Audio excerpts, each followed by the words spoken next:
everybody. Welcome to the Hawaii Board of Nursing for the month of, October. We're gonna start our meeting with an informational video, so hold tight.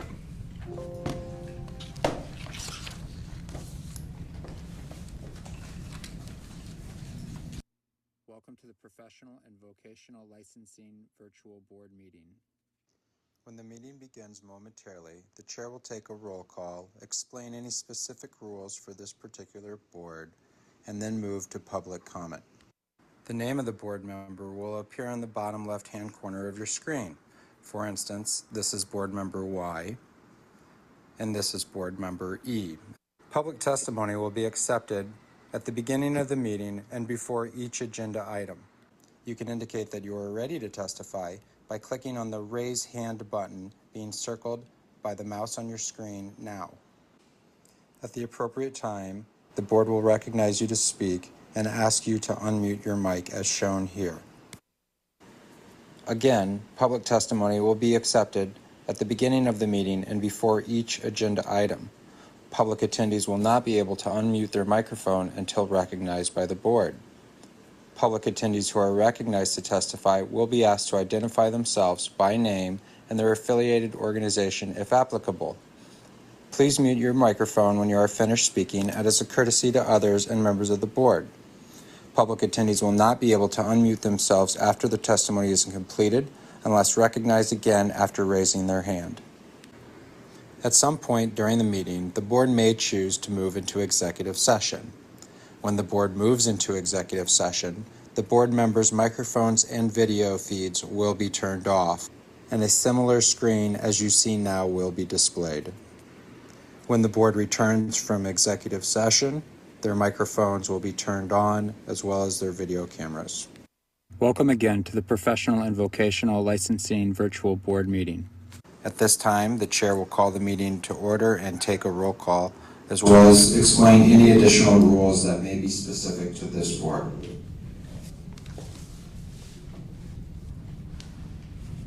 Hi, everybody. Good morning. Good morning. Welcome to the Board of Nursing meeting for October. It's the 3rd already. I don't know how that happened. I'm gonna read some stuff about attending virtual board meetings before we get started. If you wish to submit written testimony on any agenda item, please submit your testimony to nursing@dcca.hawaii.gov or by hard copy mail to the address listed on the agenda. We request submission of testimony at least 24 hours prior to the meeting to ensure that it can be distributed to board members. If you are attending virtually by internet to view the meeting and provide live oral testimony, please use the link at the top of the agenda.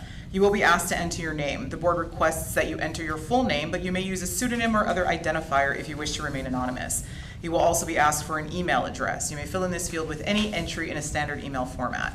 Your microphone will be automatically muted. When the chairperson asks for public testimony, you may click the raise hand button found on your Zoom screen to indicate that you wish to testify about that agenda item. The chairperson will individually enable each testifier to unmute their microphone. When recognized by the chair, please unmute your microphone before speaking and mute your microphone after you finish speaking. If you are attending by phone for audio-only access, or if you are attending virtually and have difficulty activating the raise hand button on your Zoom screen, you can dial in by phone.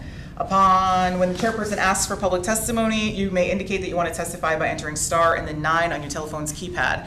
After entering star and then 9, a voice prompt will let you know that the host of the meeting has been notified. When recognized by the chair, you may unmute yourself by pressing star and then 6 on your phone. A voice prompt will let you know that you are unmuted. Once you're finished speaking, please enter star and then 6 again to remute yourself. For both internet and phone access when testifying, you will be asked to identify yourself and the organization, if any, that you represent. Each testifier will be limited to 5 minutes of testimony per agenda item. If the connection to the meeting is lost for more than 30 minutes, the meeting will be continued on a specified date and time. This information will be provided on the board's website.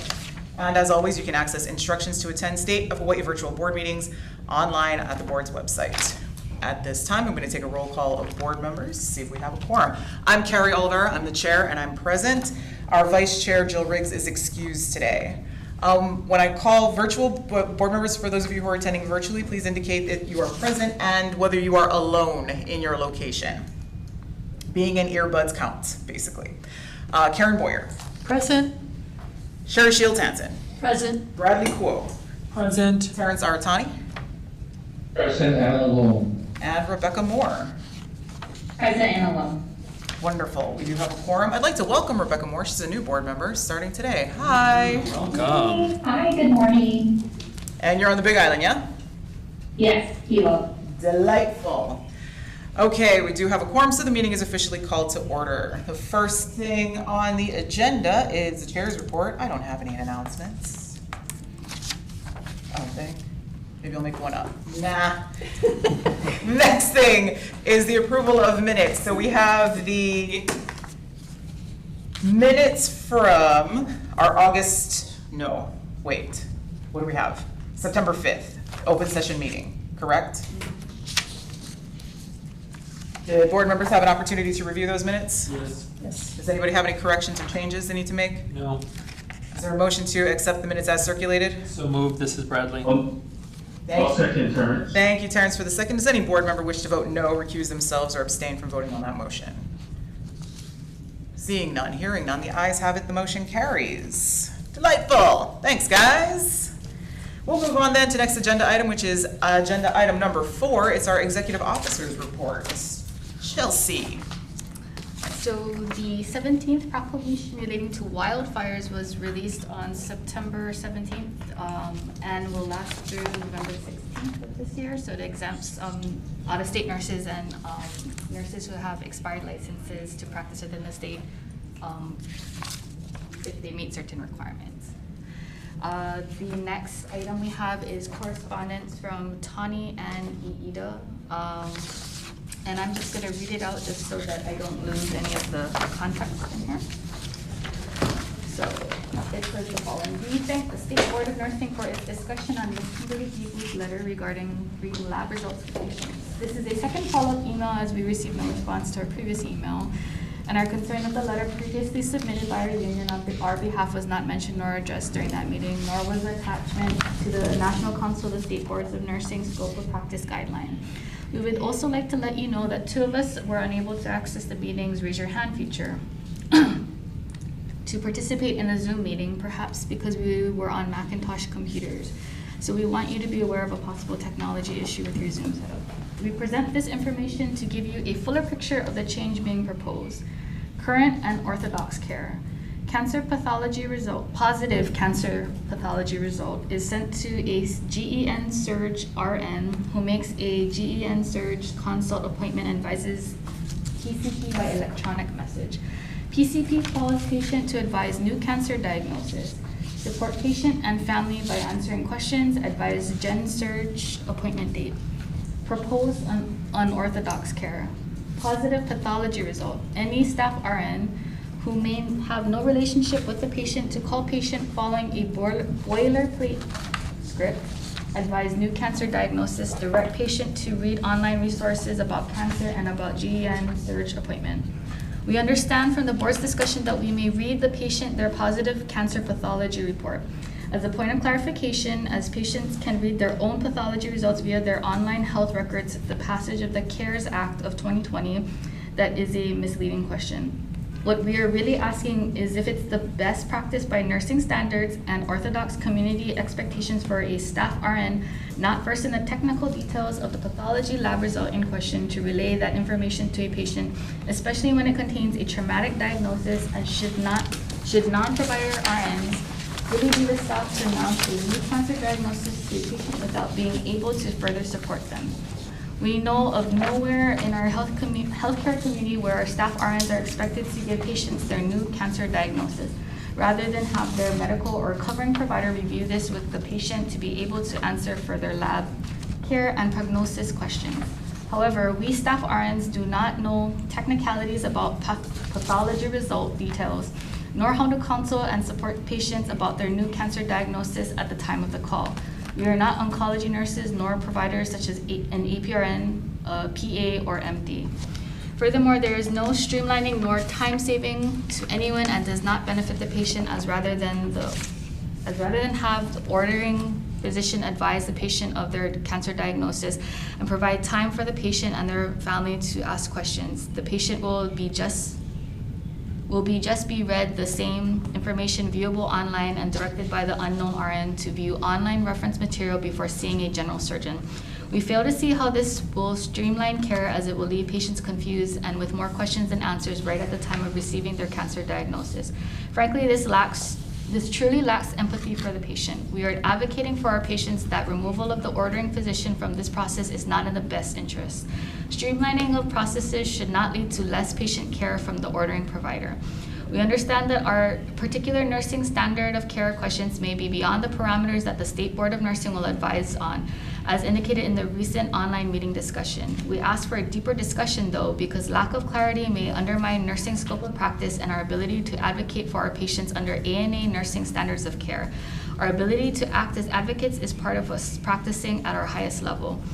We also request the State Board of Nursing clarify its website to include registered nurses in the link to the scope of practice guidelines from the NCSBN, so that we may better follow Article 3, Chapter 2. Please also advise us if the board is aware of any evidence base for this unorthodox change, as we cannot find any in our research. Is there anybody present at the meeting today who wishes to provide testimony on this agenda item? Madam Chair, yes, we have someone who has their hand raised. Okay. I will promote you to.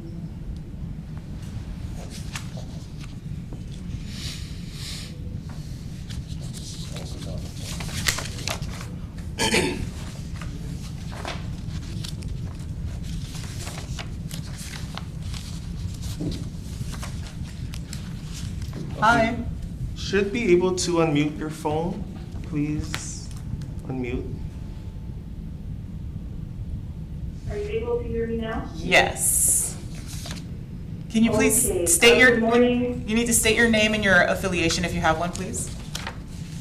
Yes, good morning. This is Tanya Ida. I'm the nurse that wrote this in on behalf of our breast imaging nurses at Kaiser.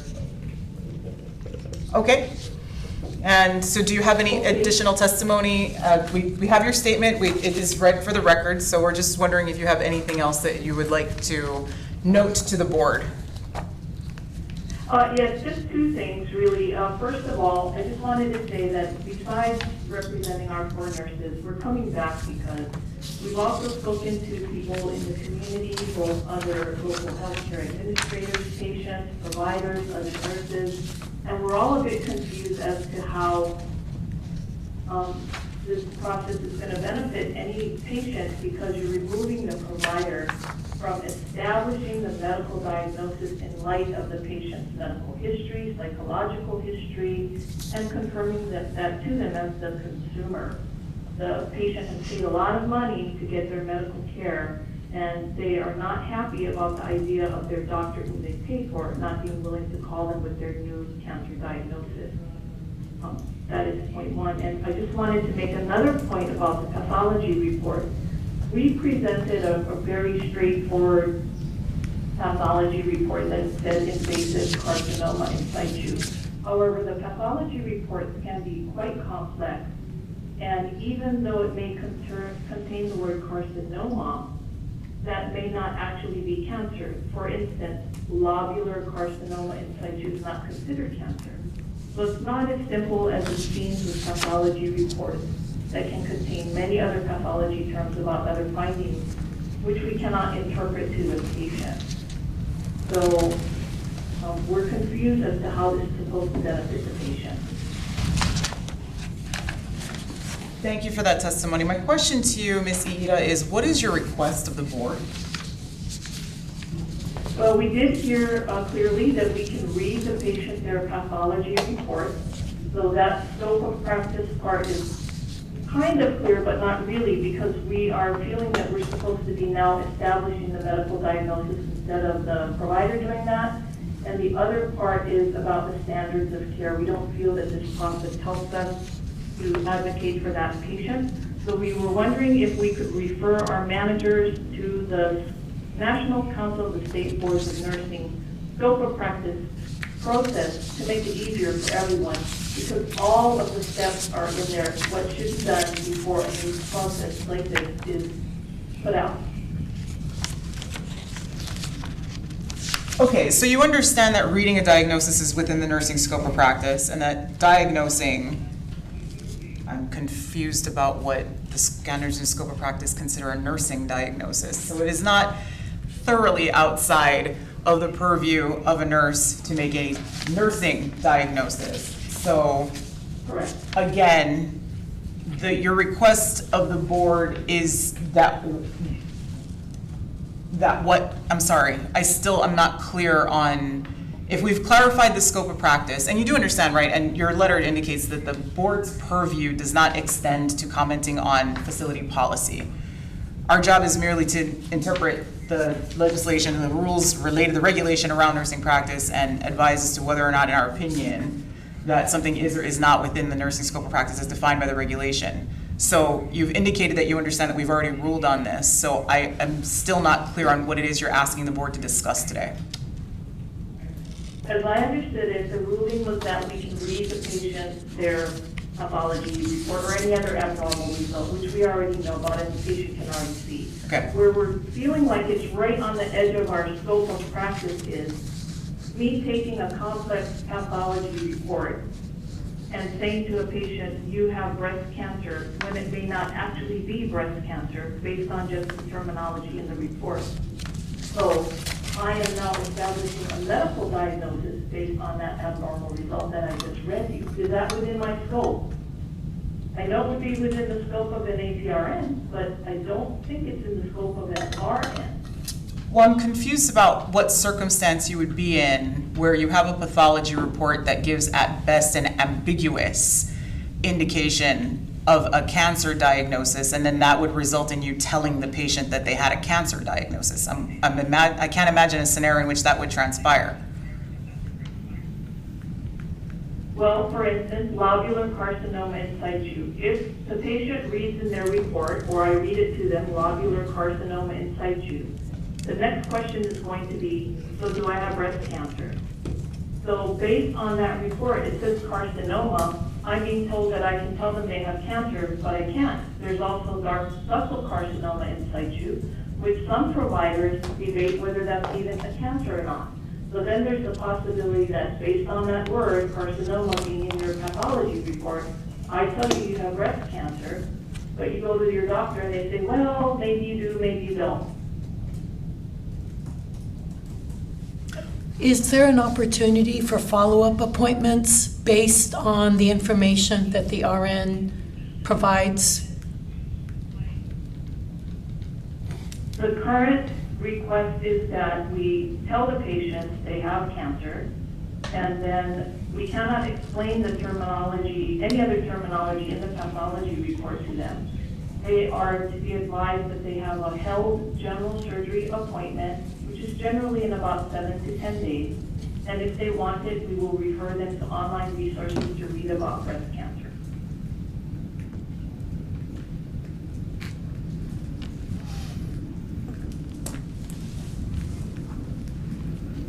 Board members, I need you to discuss this. I guess this is Bradley.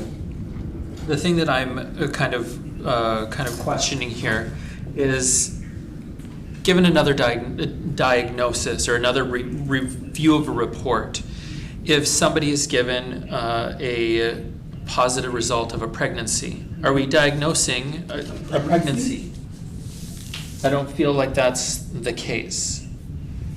I feel like that is, again, providing information to a patient to start to make the best decisions for them. I'm going to ask you to pause. Is there a way we can make that echo stop? No, I think it's her phone. Oh, okay. Yeah. Excellent. Thanks. So I do think that this particular issue is clear that it is not, in my opinion, it is clear that it is not an issue related to nursing scope, but rather, again, a policy issue with the organization and their union to work this through. Okay. So I'm not sure that what I had presented or discussed on my part at the last time we discussed this changes that. Okay. May Thoughts I from- speak again? Sorry, Ms. Ida? May I ask a question? Of course. Okay. So when we look at the Hawaii revised statutes, there's also reference to our standards of care, which I'm not sure how this all works. This is the first time in my entire 32-year career as a nurse I've ever brought an issue to the union or the board. That's how important it is for us to clarify. So there's the scope, which is the law, and there's also the standards that we rely on to give us the guardrails for, safe and quality patient care. So I think there's probably always going to be a bit of disagreement about this one on the scope, because there's different types of test results that patients can get, and some are very clear and some are very complex. So maybe it's going to still be sure, no matter how complex it is, you can tell that to the patient, and that's your scope. But what about our standards of care, and who do we consult with about that portion of this? This is Sherry Shields Hansen.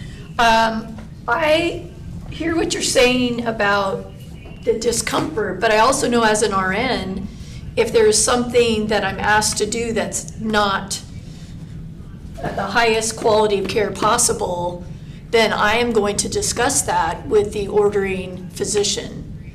So I don't know that it is really a scope of practice issue as it is a communication issue between the agency and what you're being asked to do. And I agree with Bradley. I think it's more a policy that you sound uncomfortable with, which I totally get. As an RN, I don't want to do anything that is not for the best of my patient, but I think the discussion needs to be with whoever has written the policy. And we have presented them with the National Council of the Boards of Nursing with that scope of practice guidelines to try to help us to stay within some safety guardrails. Yeah. This is Bradley. I think that's very appropriate to provide that information to upper management to better guide the conversation. But it still rests there with that conversation. And if we go through all of those steps, the final step is that if we as RNs are still uncomfortable with this, and we're responsible for providing a good quality of care to the patient, that we should not proceed. That's correct. Okay. Whether or not there are consequences for you making that decision within your organization is not anything that we're in a position to comment on. Correct. This is Sherry, and I would echo the chairperson and walk back the correct. The board takes no position on how nurses should proceed in that situation. That is a private dispute. Thank you. Thank you, Sherry. Yes, thank you. And you can see why we're a bit confused, because there's all of this history and loads of information that's been written by the American Nurses Association, the National Council of State Boards of Nursing, and they've even provided this guideline. It's even on the website.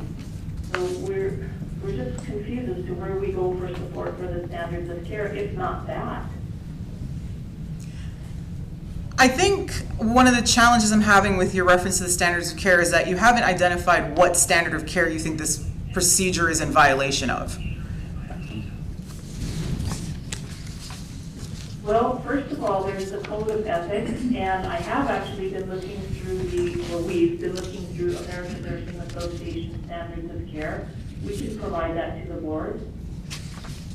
But as you were saying, that's not something that you would be ruling on, correct? The Model Act, the NCSBN Model Act, which does define the nursing scope of practice, is incorporated into our law. You are correct that the ANA scope standards of practice is not. So the extent to which you use those in your practice is as an individual nurse, and we would expect that to guide your ethical practice, but you are correct in that it doesn't fall within the purview of the board to determine whether or not you're adhering to those or not. Okay, so if I'm understanding correctly, we can use the National Council of State Boards of Nursing Scope of Practice Guide to help guide our conversation. But in the end, whatever we do, if we go through all of those steps for the safety and quality of the care of the patient, at the end, it'll just be on us to figure out whether we're gonna go forward or not. That is a decision about how you engage in your practice as a nurse. Yes. Okay. Sean.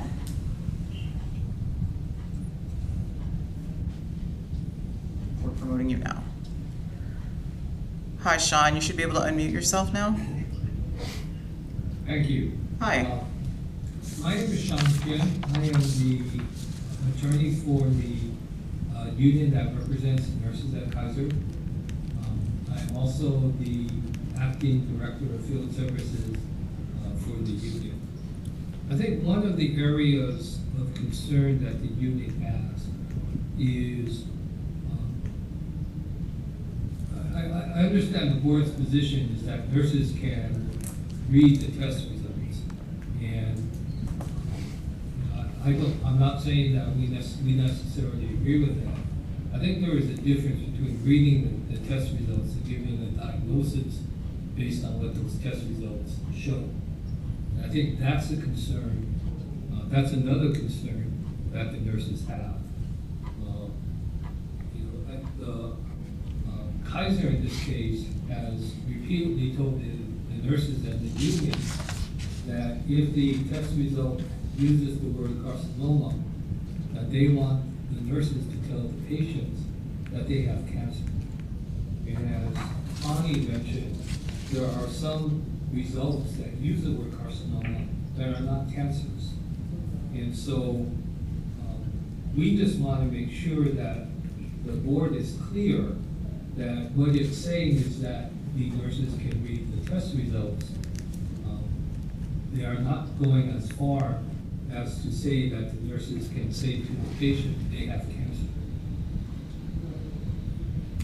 What I'm understanding your statement to indicate is that Kaiser has a facility policy that if a test result, a pathology result comes back positive for carcinoma, that there is a cancer diagnosis.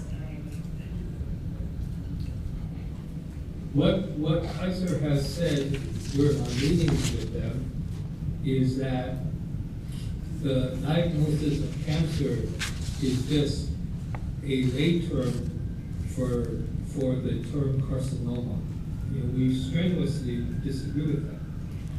And so if a test result comes back and says that whatever is being has been tested is some form of carcinoma, Kaiser wants the nurses to say when they talk to the patient that they have a positive test for cancer. And there is a difference between reading a test result and making a diagnosis that that test result shows that it's cancerous. As to the question that was made about pregnancy tests, I think a nurse can say your pregnancy test came back positive. I don't think that a nurse would say your pregnancy test came back positive, so I guarantee that you're pregnant, because you can't have false positives. So from one of the union's strong concern here is making sure that the nurses stay within their scope of practice. And again, if the board's decision was that we can read the test results, that's one thing. If the board's decision is that the nurses can then take that test result and come up with the diagnosis of cancer, that's something else. This is Karen. Isn't there a script? There's a script that's been provided by the primary care team, correct? With various results? My understanding is that Kaiser has come up with this script. My understanding, I can tell you that when we originally were talking about this, one of the assurances that the union was giving is that we would be able to assist in rewriting the script, and the union has not been consulted with concerning any of that. So, my understanding of what is happening now is that Kaiser is working directly with the RNs to come up with the script, because they aren't talking to the union about it. And my assumption is their position is that's not something that they need to bargain with the union on. And again, as I understand the board's decision, the board issued an non-binding decision saying that the RNs can read the test results. Is the board saying, in terms of protecting a nurse's license, that if the test results contains the word carcinoma, they can then render a diagnosis of cancer? Because I think that is certainly a strong concern that the union has. I would like to consult with our attorney, so I'd like to go into executive session. Is there a motion to do that? This is Bradley, so moved. Is there a second? I'll second Terrence. Does any board member wish to vote no, recuse themselves, or abstain from voting on that motion? Seeing none, hearing none, the ayes have it, the motion carries. We'll be back. We're going to consult with our attorney, so don't go anywhere. We're in exec.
To change it to 10 seconds, we're at a minute. That's So okay. we'll go shortly. So we have an extra minute. This is not what we've said, it's not out of what other practices do too. I mean, let's just. All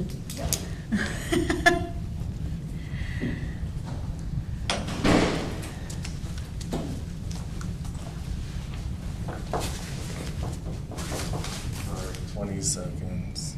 Wait, what's up? Oh no, they're back already. No, you're good. You're good. Oh, we're not back yet, though. Yeah, I don't think we're back. We're still in a breakout room. Okay, so you counted down a minute. Zoom be taking a long time. That's all right. Sorry, I just didn't change it.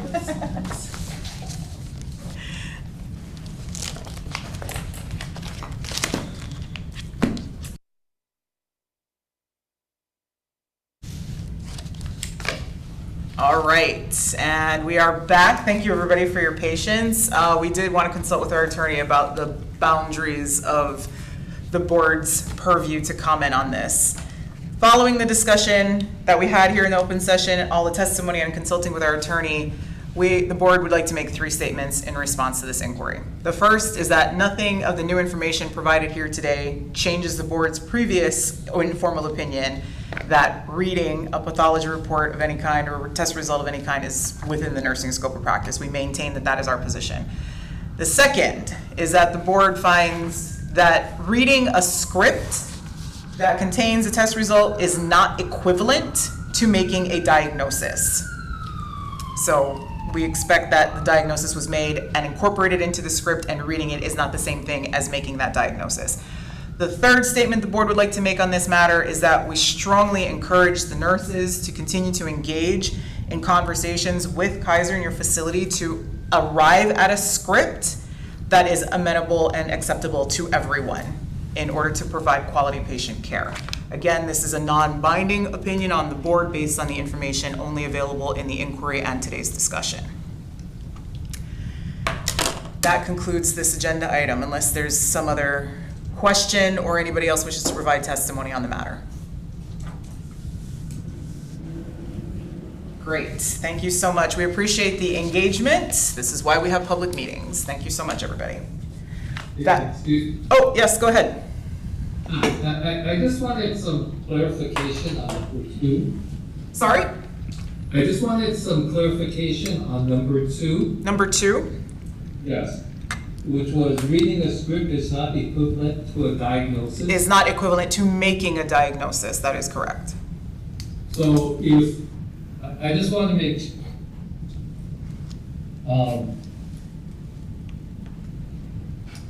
so I just want to make sure I understand what that means. So if Kaiser prepares a script for the nurses to read that says you have cancer, that is not a diagnosis that a nurse is making, and that the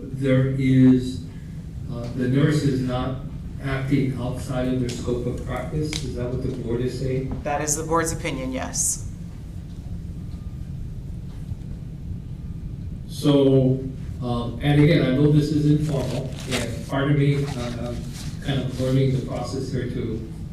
So does that mean if a patient complains, let's say the nurse reads a script, tells the patient they have cancer, when the patient talks to the provider says, no, it's not cancer, that the nurse has not acted outside of their scope of practice when that inevitable complaint comes in about what the nurse did? I'm not sure how to respond to that question. I think that there are some assumptions there that I'm not prepared to acknowledge.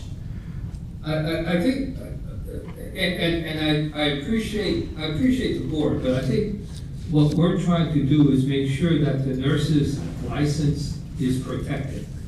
And if the nurse is giving, what the union wants to be sure of is if the nurse is using the word cancer, where the doctor or the provider has not used that term, that the nurse cannot be charged with, again, as, you know, as part of reading the test results, the nurse cannot be charged with practicing outside of the scope of practice. So I'm going to reiterate the board's second statement on this, is that if the process is that a nurse will read a prepared script, that diagnosis is coming from somewhere other than the nurse. That nurse is not making a diagnosis. They are reading a script that contains a diagnosis.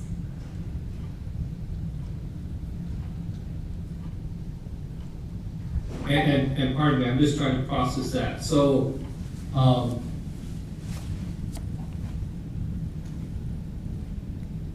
okay, so,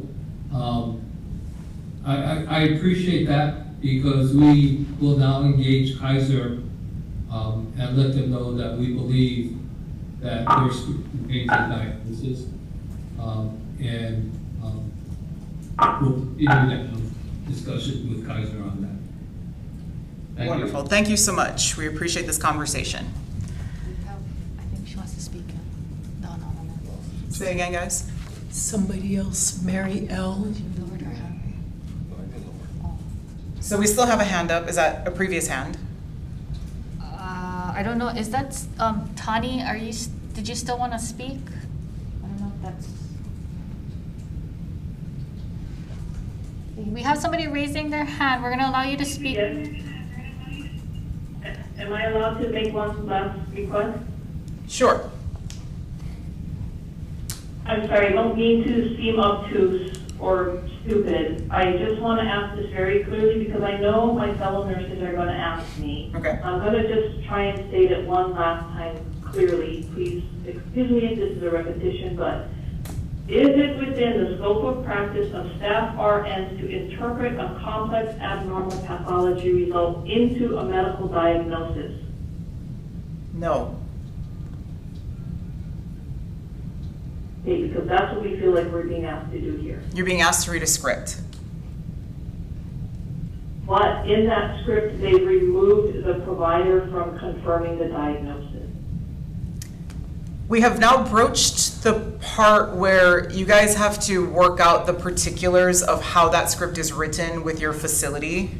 The board has, based on the information that is available to us, we have determined that reading a test result is within the nursing scope of practice, that reading a script that contains a diagnosis is not the same thing as making a diagnosis, and that you need to work with your facility to arrive at a script that is amenable to everyone.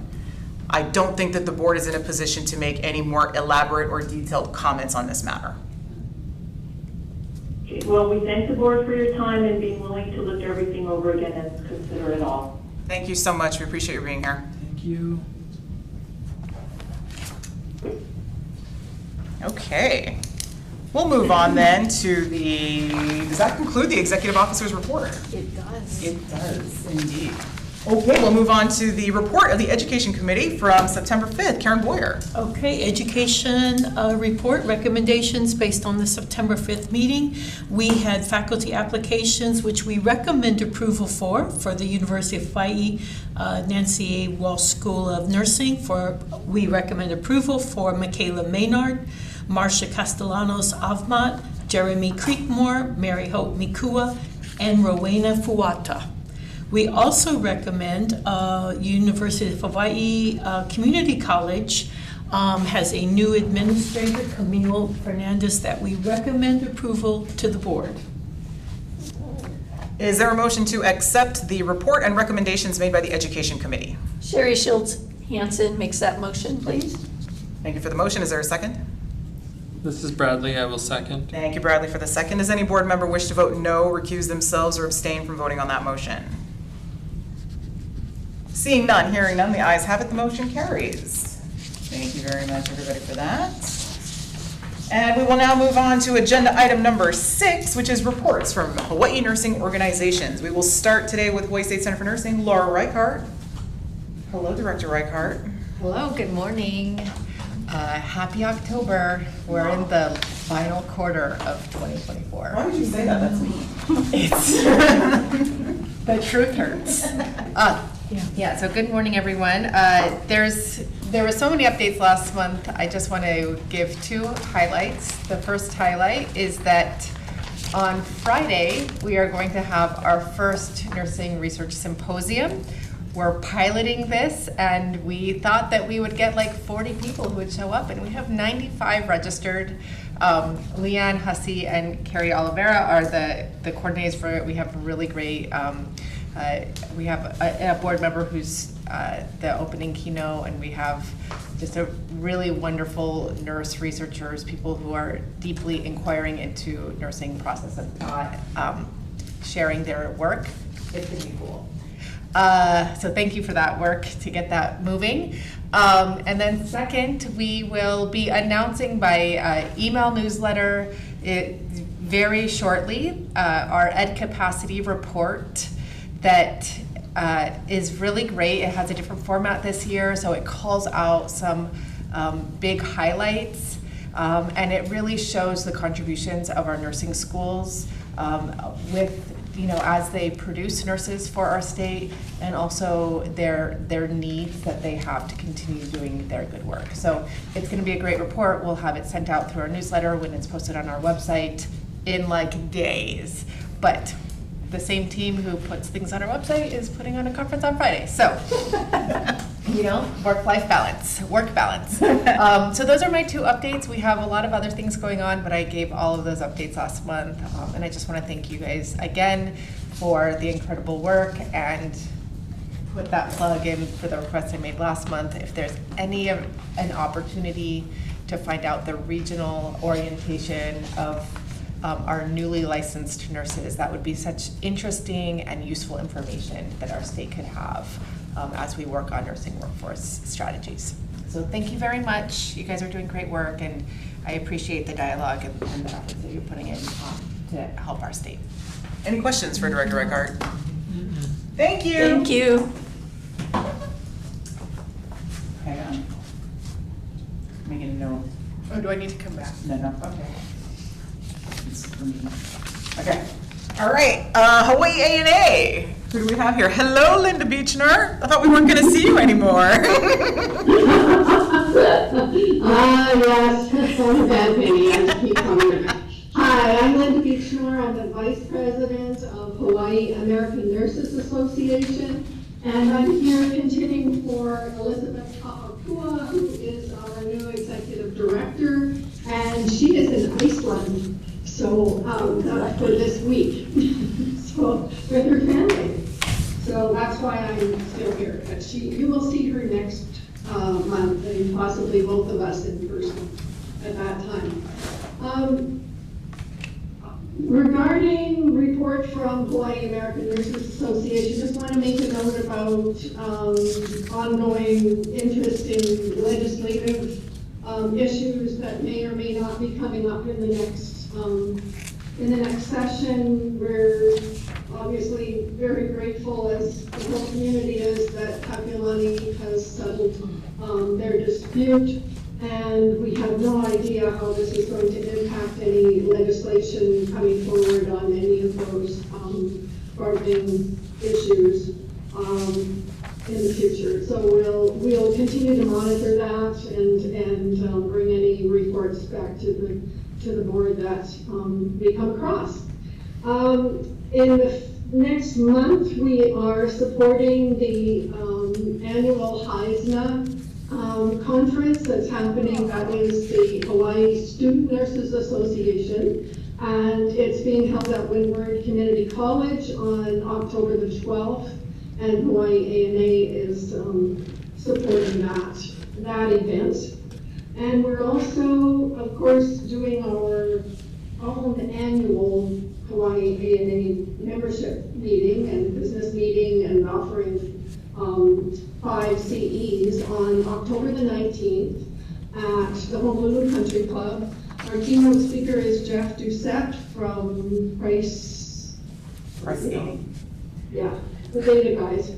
And our theme is the economic power of nursing, which is why we invited him to come to us. We're live Zooming, as we always do, so that we incorporate all island participation by all nurses, not just our members, and of course students are incorporated into the group too.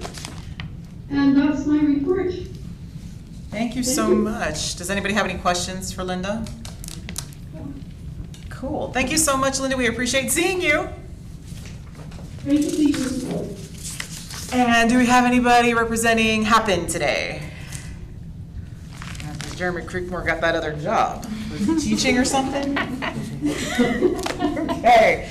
And so we don't have a report from the Hawaii Association for Professional Nurses today. All right, that then concludes agenda item number 6. And so we will move on then to agenda item number 7, which is related to applications. So is there anybody here amongst our attendees who wants to provide testimony on an application today? If so, please raise your hand.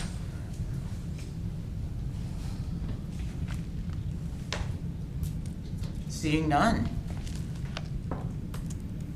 Okay. All right, there is confidential information in the application. Oh, Alice. Hi, Alice. You're one of our applicants, yes? Yes, okay. Great, Alice, we see you. We will bring you in. And then Mary. Mary, can you tell us which application you want to provide testimony on? Can we promote her?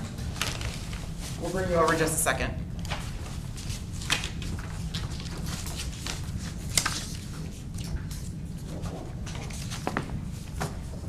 Hi, Mary. Hello. Hi. Can you tell us which application you're here to provide testimony on? Well, I'm not sure if I need to provide testimony, but I'm looking to transfer from a Minnesota license to my Hawaii RN license. My name is Mary Franzen. Okay. Yes, you are on our agenda. So what we'll do is, the process by which we do this is we'll go into executive session to discuss the confidential information in the applications, and if we have any questions for you, we'll bring you in, unless you have a statement prepared that you wish to provide to the board? No, okay, so we'll bring you in if we have questions for you then. Okay. Thank you so much. Thank you for being here. And then we have Dina. And Dina, you're an applicant as well. So same thing, that we'll go into executive session, we'll discuss, and so unless you have a prepared, do you have a prepared statement? Do Alice and Dina have prepared statements that they wish to make to the board?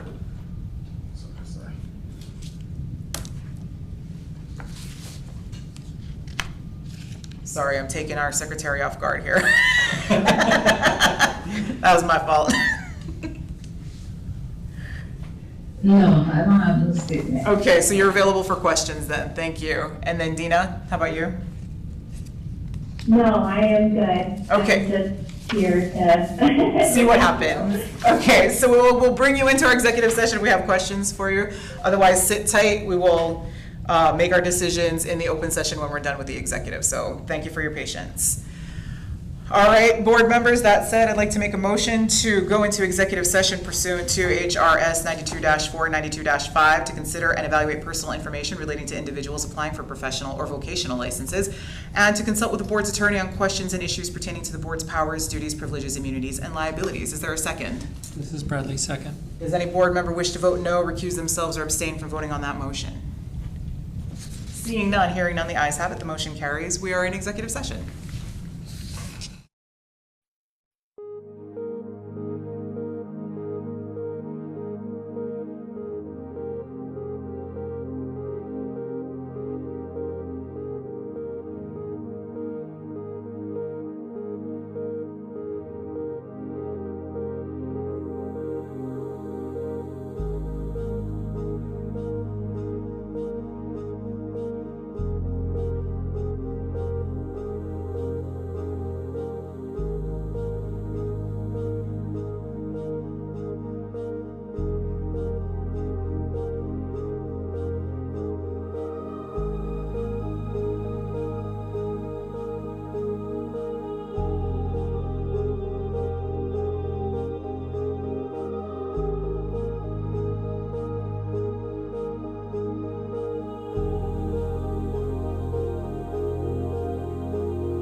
Okay, so we are back and we're going to make some decisions on applications. So the first thing I'd like to do is make a motion to approve the ratification lists, which were not appended to my agenda today.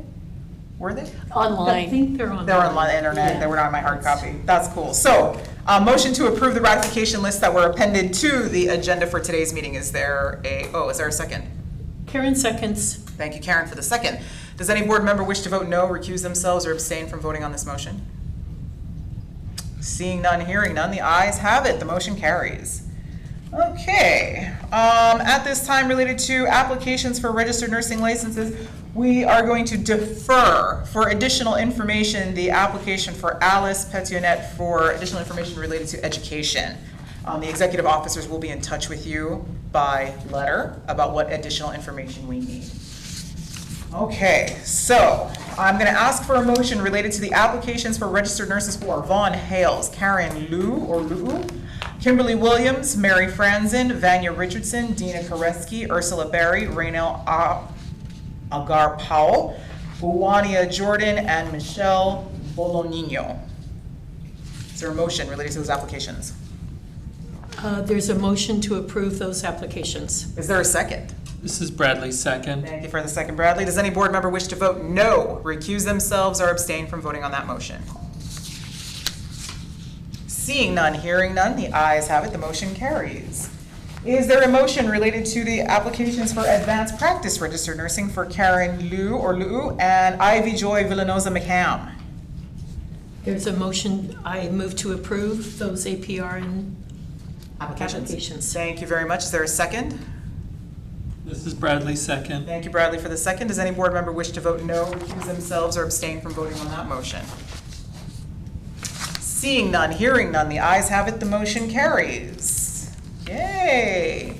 Congratulations to all the new licensees. All right, our next agenda item is related to our next meeting, which will be Thursday, November the 7th, 2024, 9 a.m., back in this beautiful conference room here at DCCA, also online. Board members, as a reminder, if you know in advance that you're unable to attend that meeting, please let our executive officers know as soon as you know, so that we can make sure that we have a quorum for the meeting.